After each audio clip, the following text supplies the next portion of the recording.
Hi guys, my name is Chris and you're watching Wrestling Today, so let's start with and welcome to the coverage of WWE SmackDown on February 7th. We are fresh off the Royal Rumble and both Jay and Charlotte Flair are returning to the blue brand as the winners of their Rumble matches. But before we get their title shots at WrestleMania, WWE has to get ready for the Elimination Chamber. This week featured two qualifying matches for the Chamber. Opening segment. SmackDown opened with Jay. Before he asked Cody Rhodes to come to the ring, Jay said he could challenge Rhodes, or he could go for the world title and stand side by side with Rhodes as champions. Rhodes said he plans to walk out of Mania with his title no matter what. Jacob and Tama Tonga came out. They talked some trash before a fight broke out. Fatu beat down Rhodes until Jay nailed a super kick and Rhodes hit a Cody cutter. They worked together to drive both men away. This was clearly done to set up a tag match. The first match, Piper Niven vs Bianca Belair. Belair and Niven fought in an Elimination Chamber qualifying bout to get the official in-ring action going for the night. The EST tried to hit a KOD immediately but was unable to get Niven off the mat. She settled for some shoulder thrusts and mounted punches in the corner. The Scottish superstar took control for a moment but was soon driven out of the ring. She rammed Belair into the apron and hit a crossbody against the LED wall to send us to a break. We returned to see another unsuccessful attempt at a KOD before Belair was planted with a spinning slam. A few minutes later, the EST successfully hit her finisher for the pin and the win. Pretty Deadly vs DIY. DIY was out after the break to brag about beating the Motor City Machine Guns at the Rumble to retain their tag titles.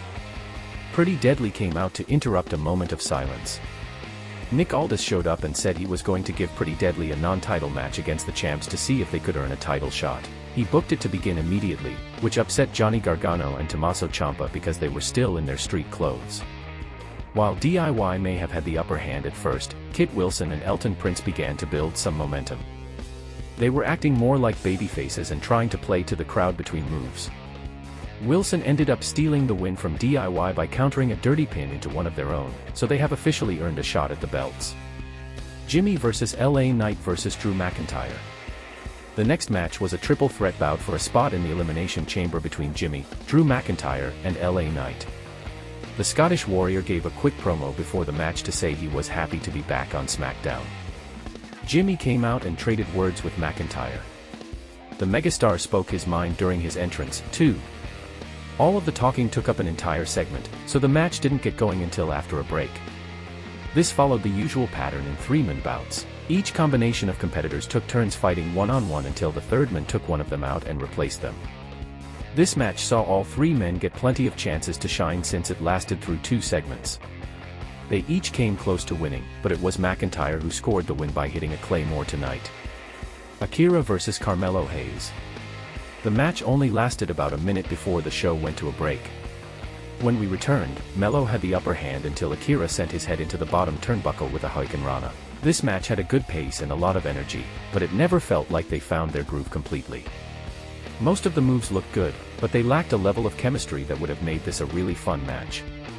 Hayes hit a flying leg drop to the back of Akira's neck to score the pin and the win. Charlotte came out to celebrate her Rumble win and called the other 29 competitors as soon as she brought up Tiffany Stratton. The WWE Women's Champion arrived on the scene.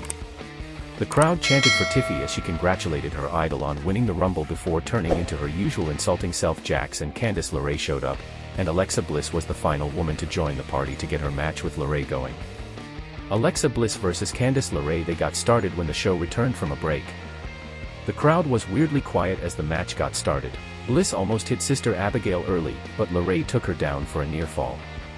They worked through a break into the next segment and the crowd began to wake up a little as they increased the intensity of their offense. Bliss won her first singles match in 2 years with Sister Abigail. Jay and Cody Rhodes vs Jacob and Tama Tonga. The main event for this week's show was the tag match booked in the opening segment with Rhodes and Jay taking on Fatu and Tonga. Rhodes and Tonga started for their teams with a simple lockup, but Fatu quickly tagged himself in so he could face the champ. They fought through the picture-in-picture segment, but Jay got the hot tag when we returned. The match played out in predictable fashion with Rhodes and Jay winning, but Solo Sikoa made his return and attacked Rhodes to end the show. Did you guys enjoy the show? Thanks guys for watching and please subscribe.